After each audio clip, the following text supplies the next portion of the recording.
Muito bem, há muito mais o que se falar sobre todos esses autores que eu tangenciei aqui, uma vista panorâmica, né? Mas para concluir, A Ética Protestante e o Espírito do Capitalismo, uma obra que Weber elaborou pouco depois de se recuperar de uma crise psicológica pela qual passou, se recuperou bem, e é uma obra que eu admiro, né? A Ética Protestante e o Espírito do Capitalismo. Ele explica com clareza por que o capitalismo surgiu na Europa e por que também os países de profissão de fé protestante prosperam mais dentro das normas do capitalismo do que os países que professam outras religiões. É uma obra muito rica, muito intensa e extensa que eu pretendo trabalhar em outra oportunidade. Infelizmente, segundo Julian Freund, que é um dos melhores intérpretes do Max Weber, ele nos deixa enroscados na jaula de ferro, somente estudando e tentando entender algumas coisas. Eu tenho aqui em mãos uma obra de um autor contemporâneo que eu gostaria de sugerir como leitura também de aprofundamento sociológico. Slavoj Žižek, eu não sei muito bem como é que se pronuncia um Z com acento. Žižek, talvez. Žižek. É um esloveno, um cidadão esloveno. A Eslovênia é parte da antiga Iugoslávia, não confundir com a Eslováquia, né? A Eslovênia fica nos Balcãs. Esse livro, no iniciozinho ele fala do Lenin, né? São algumas cartas que o Lenin escreveu pouco antes da Revolução Russa de 1917.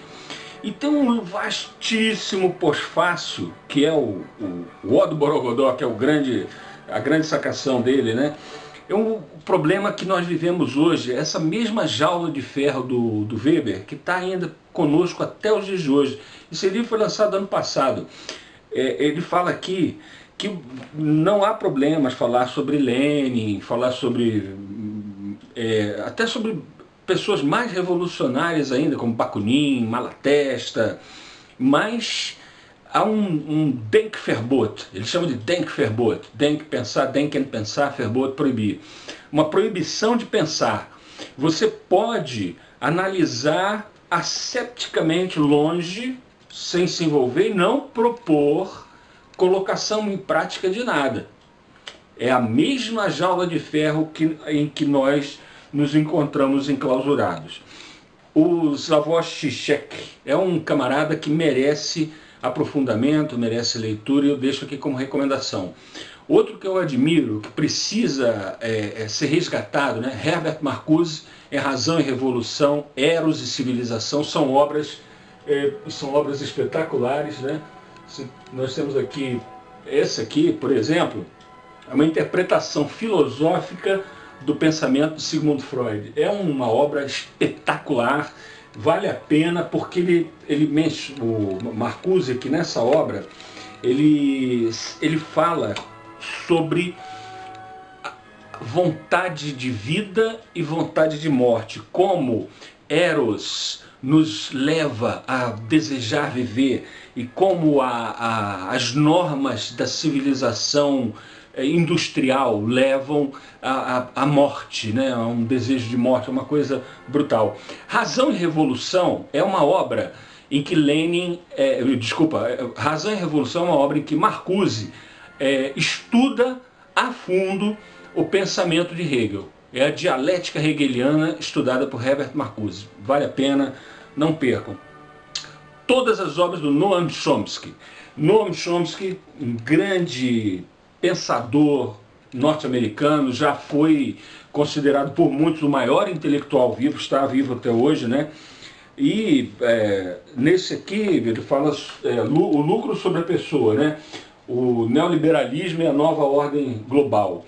Esse é o grande problema para nós. Eu queria então terminar essas notas de hoje acerca de sociologia com, além dessas sugestões de leitura e um convite a que visitem a minha página. Eu coloco o link logo abaixo deste vídeo e coloco o link nos comentários que eu faço aqui no vídeo, Por favor, visitem a página. Eu vou estar sempre, que possível, atualizando. E à medida que houver comentários e interesse em debater, vamos debater, como somos pessoas educadas e a era da mediocridade está passando. Graças a Deus a era da mediocridade está indo embora. Agora nós podemos pensar livremente de novo. Eu sou muito feliz com tudo isso, né? Vamos aprofundar todas essas temáticas. Mas o problema maior com o qual nos enfrentamos hoje é esse, que Noam Chomsky começa a entretecer em o lucro sobre a pessoa, nesse aqui, né, a confecção do consenso, né, como o consenso é forjado, é manufaturado, né, como o consenso em torno de uma determinada ideologia é forjado de tal maneira que hoje, 2014, nós vivemos o momento ideológico mais forte desde a década de 30 do século passado. Passa muitas vezes despercebido de tantas pessoas que dizem: ah, nós vivemos uma era sem ideologia. Sem ideologia? É porque tem uma ideologia única e todas as outras estão proibidas, a ideologia fortíssima. É difícil até caracterizar. Eu sugeriria como hipótese de trabalho a ser aprofundada por melhores pensadores do que eu, a ideologia do mercado, a globalização, como o Noam Chomsky mesmo elabora, não é? Essa ideologia poderosíssima, dizendo que tem que privatizar o Banco Central, tem que, enfim, cumprir determinadas metas econômicas e a economia tem que ser a principal meta de todos os povos. Todos os povos precisam estar a serviço dos mercados. Então os mercados são endeusados, né? Uma amiga minha sugere, inclusive, né? Um beijo, Ana Maria, sugere a ideologia do mercado.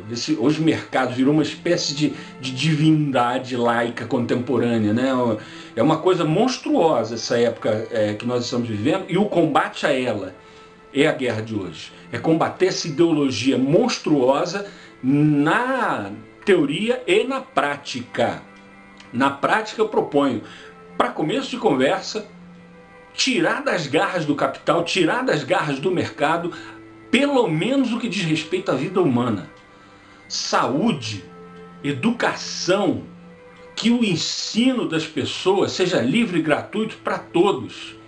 Público, que a saúde, o acesso à saúde, a tudo que o engenho humano conseguiu produzir em termos de acesso à saúde, seja público, gratuito e universal. Saúde é pelo menos essas duas dimensões, né? O resto, se quiser brigar por melhor turf, melhor, sei lá, futebol, pode privatizar. Saúde e educação, vamos começar por aí. Saúde e educação de boa qualidade para todos, dando chances iguais para todo mundo. Eu começaria com essa sugestão e estou aberto aqui a debate, a conversar, a dialogar. Fica com esse meu endereço aqui no YouTube, vou colocar também o meu endereço no Facebook, para a gente ir conversando e aprofundando esse debate, porque é realmente o momento. Finalmente a era da mediocridade passou e agora nós podemos discutir livremente, sem medo dos criminosos que sequestraram o poder e já estão prestes a ir embora.